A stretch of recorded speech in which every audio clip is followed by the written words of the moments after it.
Hey guys, my name's Tim Nguyen, and today we'll be creating Monopoly using Java. It's a fairly common computer science assignment, and it's a good one because it's a big project that you'll have to be breaking down into smaller components. And generally, you're going to be working part of a team, so you'll be getting better at managing and just teamwork.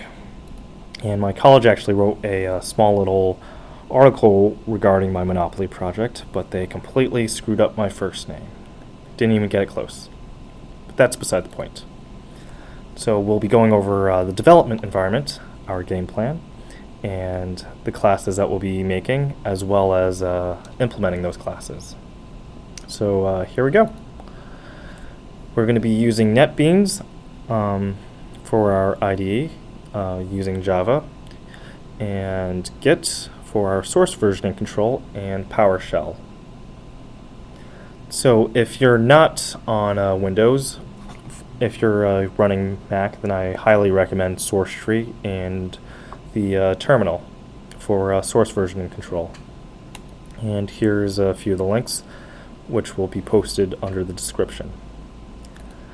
Our game plan is going to be that we're going to define the rules, then break down the project into those parts, then allocate those parts, if you're part of a team, to particular teammates who will excel at those parts. So the rules of the game is that everyone starts off with $1,500. If total assets are less than $0, then you lose. You can trade in between dice rolls with other players. Minimum number of players is going to be 2, and the maximum is going to be 8.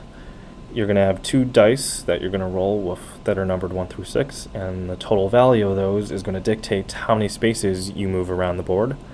And if you roll doubles 3 times in a row, you go to jail.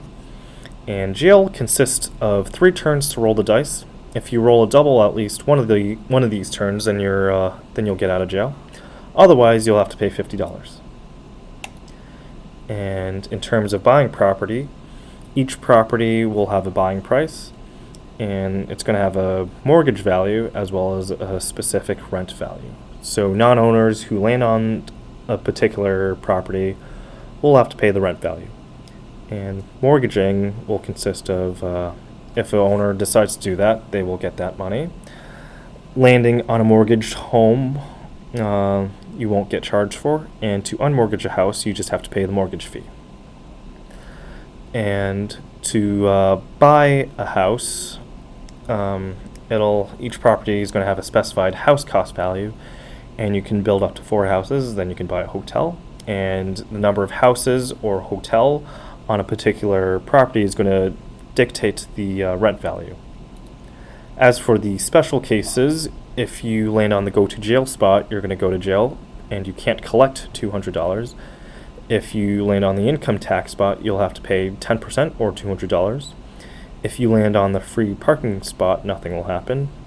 And if you land on the waterworks or electric company spot, you'll get charged 4 times the dice roll if one utility is owned by one person, and charged 10 times the dice roll if both are owned by the same person. And I forgot to add that if you pass go, then you will collect $200. And as for railroads, if one person owns 1 railroad, then you get charged $25. If they own 2, then you get charged $50, and so on. So to set up Git, you have to create a repo in github.com or any other Git type storage. And on your local machine, you want to navigate to a particular folder that you're going to dedicate this project to. I just created a Monopoly folder under the C drive, and you want to go to that in your PowerShell. Then I actually created a README text that we're going to push up to our repository. So if we initialize it, do a git init, git add README text, then commit it, just say initial README.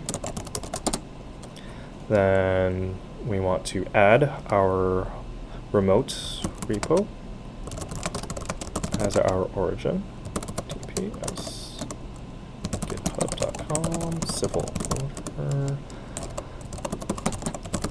and then we want to push it. And that is it for our tutorial for today. Stay tuned for part 2. Thanks.